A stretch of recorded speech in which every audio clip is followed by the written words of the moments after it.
Hello friends, welcome back to my channel Saksham Tech. आज हम लोग आगे क्वेश्चन करने वाले हैं। नंबर सिस्टम का मैंने 7 नंबर तक क्वेश्चन करा दिए थे। आज हम लोग 8 नंबर से सॉल्व करते हैं। और ये शुरुआत के जो क्वेश्चन है ये बेसिक से ही है। आप लोग मतलब सोचेंगे ट्रिक से या किताब में क्या अंतर, तो ये बेसिक से ही लगाने पड़ेंगे। इसके अलावा इसका कोई रास्ता भी नहीं।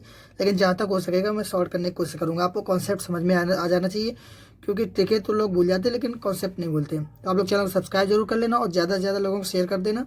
आइए चलते हम लोग शुरुआत करते हैं नंबर सिस्टम का। जो पार्ट फर्स्ट है वो 8 नंबर से। तो क्वेश्चन में क्या कहा गया है, यदि किसी संख्या का 35% दूसरी संख्या में जोड़े जाएं तो दूसरी संख्या 20% बढ़ जाती है। दूसरी और पहली संख्या में क्या अनुपात है। तो क्या कहा, किसी संख्या का 35%। तो हम लोग नोट कर लेते हैं, किसी संख्या का 35% से उसका 35% दूसरी संख्या में जोड़ा जाए। तो हम दूसरी संख्या क्या मान लेते हैं, y मान लेते हैं। दूसरी संख्या में जोड़ा जाए तो दूसरी संख्या क्या होती है, 20% बढ़ जाती है। दूसरी संख्या हमने क्या मानी है, y मानी है। तो y को 20% बढ़ा देंगे, कितना हो जाएगा 120/100। y हमारी 20% बढ़ गई। इसके बाद हम लोग सॉल्व कर लेते हैं इसको। 20 छक्का 120 और 20 पंचे 100, 6/5 हो गया। तो अब आप बताइए ये कितना हो गया, 35/100 लिख देंगे अगर इसको। तो 5 7 35 और 5 6 को 20 5 100। तो कितना हो जाएगा 7x/20। ये हो जाएगा 7x/20। y को उधर ले जाएंगे तो कितना बचेगा 6y/5 माइनस y हो जाएगा। अब 5 का इसमें इधर गुणा करेंगे तो 5y हो जाएगा और 6y में से 5y जाएगा, कितना बचेगा y। तो इधर क्या बचेगा y/5 और इधर कितना है 7x/20। फिर क्या करेंगे 5 से ये कट जाएगा 4 बार में। तो x की और ये 7 को इधर लाएंगे तो ये y के अपॉन में आ जाएगा, मतलब ये 7 यहाँ पे आ जाएगा। तो ये 7 तो यहाँ से आ गया। तो जो जिसके नीचे वही उसकी वैल्यू। तो जो x का मान है वो 4 और y का मान 7। हमने पहली x मानी थी, दूसरी y मानी थी। हमसे पूछा गया दूसरी संख्या और पहली संख्या में क्या अनुपात है। दूसरी संख्या क्या मानी हमने, y। तो दूसरी संख्या कितना आया 7 और पहली संख्या कितना आया 4। तो ऑप्शन सेकंड। पेपर में बहुत याद रखना पड़ता है, क्योंकि कभी कभी पहली या दूसरी का पूछ देता है या दूसरी पहली का, और दोनों ऑप्शन दिए हुए हैं, तो आप लोगों से ये गलती हो जाती है। उसके बाद आगे चलते हैं हम लोग 9 नंबर क्वेश्चन में। 9 नंबर क्वेश्चन में क्या कहा गया है, 2 अंकों की एक संख्या के दोनों अंकों का अंतर वह संख्या तथा उसके अंकों को पलटने से बनी संख्या के अंतर का 1/9 है। तो इसमें हम लोग क्या करेंगे, जैसे हमने मान ली कोई संख्या 53 और उसको पलट दिया गया, तो ये कितना हो जाएगा, अंतर पूछा है तो पलटने पे 35 बचेगा। तो कितना बचा, 53 में से हम लोग 35 को घटाएंगे, कितना आएगा 18 आएगा। तो पलटने से, अंकों को पलटने से बनी संख्या का अंतर, तो हमने अंतर कर दिया, कितना 18 का 1/9 भाग। तो 1/9 भाग करेंगे, कितना आ जाएगा 2 आ जाएगा। फिर क्या कहा गया, उस संख्या के दोनों अंकों का योग निश्चित रूप से क्या है। अब हमसे पूछा गया उस संख्या के दोनों अंकों, तो यहाँ पे आपका कितना आ गया 2 आ गया।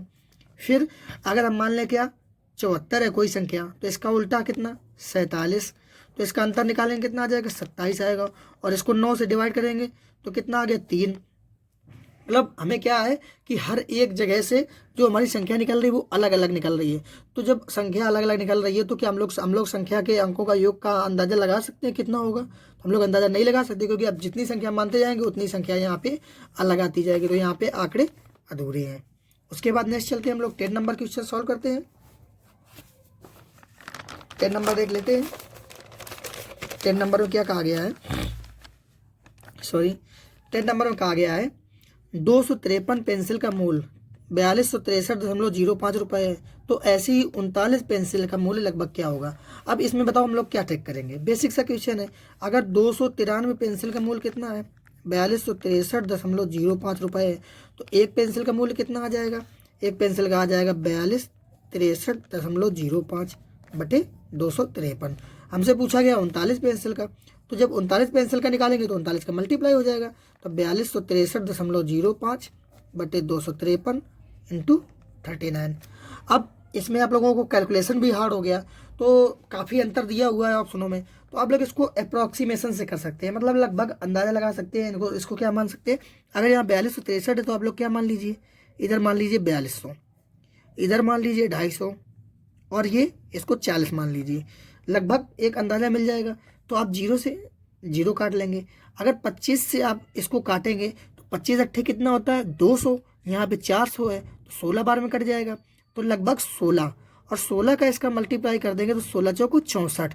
64 का मतलब कितना आया, जब इसको करेंगे तो लगभग 650 के आसपास पहुँचेगा। तो हमारा ऑप्शन कितना हो जाएगा, हमारा ऑप्शन फर्स्ट हो जाएगा। तो आप लोग इस तरीके से इसको कर लेना, क्योंकि ये 39 माना है इसलिए 0 से 0 कट गया तो आपको लग रहा होगा कितना बड़ा आएगा, लेकिन अगर 39 होता तो इस 0 से ये कट जाता, इस 0 से हम लोग ये काट देते, तो फिर यहाँ पे कितना लगभग 4 से 40 से मल्टीप्लाई करा लेते तो हम लोगों को लगभग कितना 650 रुपये आता। तो आप लोग इसको अप्रॉक्सीमेशन से करना है, तो फिर आप सीधे सोल्यूशन करेंगे तो उसमें बहुत टाइम लगेगा और ये एग्जाम के लिए सही नहीं है। उसके बाद आगे चलते हैं हम लोग नेक्स्ट 61 नंबर। 61 नंबर में क्या कहा गया है, किसी संख्या के 2/5 भाग के 30%।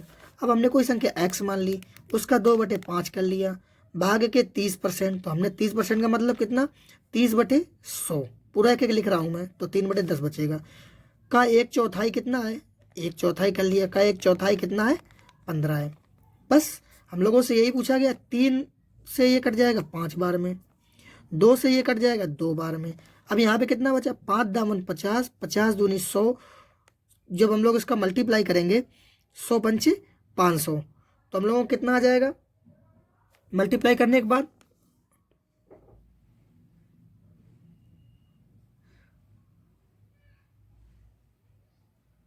सौ पंचे 500 आ जाएगा।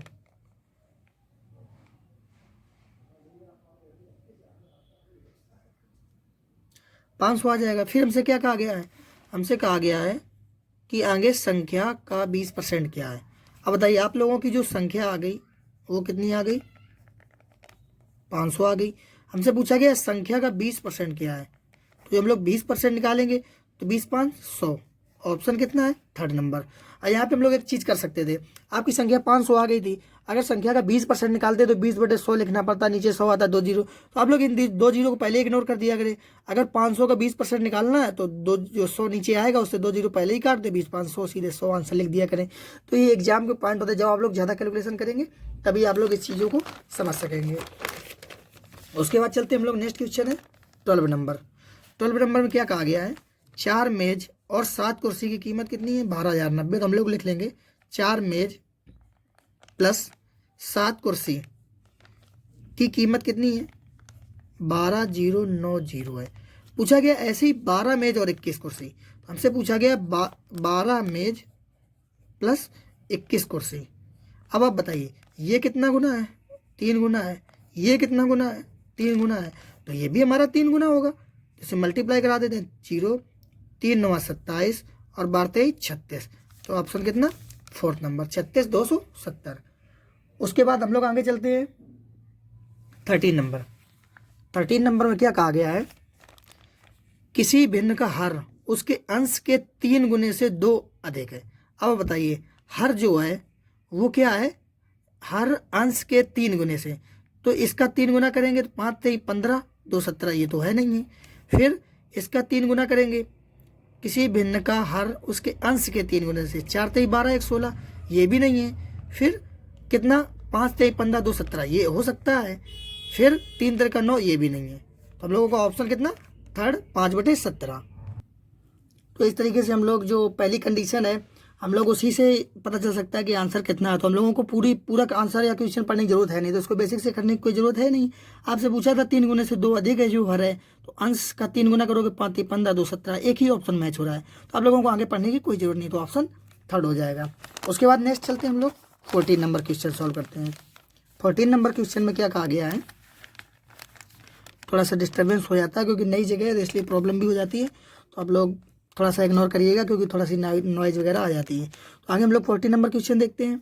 किसी संख्या के 2/5, तो हमने कोई संख्या x मान ली, का 2/5 भाग का 1/4, लिखते चलेंगे साथ साथ, भाग का 3/7, भाग कितना है 15 है। हमसे इतना पूछा गया है, तो अब बताइए 3 से ये कट जाएगा 5 बार में, ठीक, 2 से ये कट जाएगा 2 बार में, 5 दूनी 10 10 7 70 70 पंचे 350, तो जो x का मान आ जाएगा वो कितना आ जाएगा 350। लेकिन हमसे जो पूछा गया है कि उस संख्या का आधा कितना है, अब इसका आधा कर देंगे तो 2 एकम 2 2 7 14 2 5 10, आधा कितना आ गया 175 आ गया। तो हम लोगों का आंसर कितना ऑप्शन फर्स्ट। तो हम लोग इस तरीके से सॉल्व करेंगे, तो थोड़ा थोड़ा हम लोग वीडियो शॉर्ट में बनाते रहेंगे क्योंकि अभी थोड़ी सी नई जगह है, यहाँ पे हम लोगों को प्रॉब्लम भी हो रही है क्योंकि नॉइज़ वगैरह हो जाती है, अगर कोई म्यूजिक बज जाता है तो फिर उससे कॉपीराइट की भी दिक्कत हो जाती है। तो आप लोग थोड़ा सपोर्ट करिएगा, मैं कोशिश करूँगा कि नाइट में वीडियो बना लूँ एकदम शांति के माहौल में, तो आप लोग थोड़ा सपोर्ट करिएगा।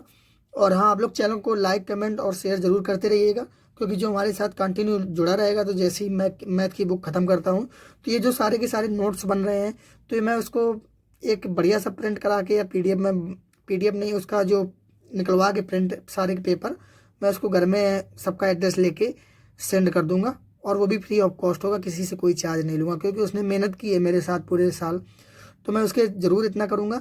और धीरे से जो मेरे नोट्स हैं उसमें से टाइप बाय टाइप बढ़िया से कठिन से क्वेश्चन सीजीएल लेवल तक के हैं, तो मैं टाइप वाइज उनको अपलोड करता रहूँगा, और बढ़िया सी उन पे ट्रिक है। यहाँ पे मैं कॉन्सेप्ट पढ़ा सकता हूँ क्योंकि बुक सॉल्व करा रहा हूँ, यहाँ पे अगर ट्रिक बताने लगा तो आप लोग समझ नहीं पाओगे, और वहाँ कॉन्सेप्ट में जो ट्रिक है तो उसमें पूरा का पूरा मैं करवाऊँगा, तो उसके भी वीडियो जल्दी से आने लगेंगे। मैं परसेंटेज या एसआई जिससे आप लोग कहोगे उससे मैं स्टार्ट कर दूंगा। SICI बोलोगे तो मैं SICI के पूरे टाइप जितने भी हैं सॉल्व करा दूंगा। टाइप वो भी नहीं कि जैसे SD यादव में दिए हैं कि एकदम नॉर्मल बेसिक, एक भी बेसिक नहीं होगा, 5 लाइन से कोई भी क्वेश्चन कम होगा ही नहीं, ऐसे क्वेश्चन मैं कराऊंगा। तो आप लोग बता देना कि मैं कौन से चैप्टर के अपलोड कर दूं पहले से ही, जिससे तुम्हारा बेसिक भी कवर हो जाए और ये मैथ्स मिश्रा की बुक भी सॉल्व कराऊँ। मैं साथ ही साथ दोनों काम करवाता रहूँगा। तो आप लोग चैनल को सब्सक्राइब जरूर कर लें और ज़्यादा से ज़्यादा लोगों को शेयर कर दें। सो फ्रेंड, मिलते हैं कल अगले वीडियो में। Take care, bye bye.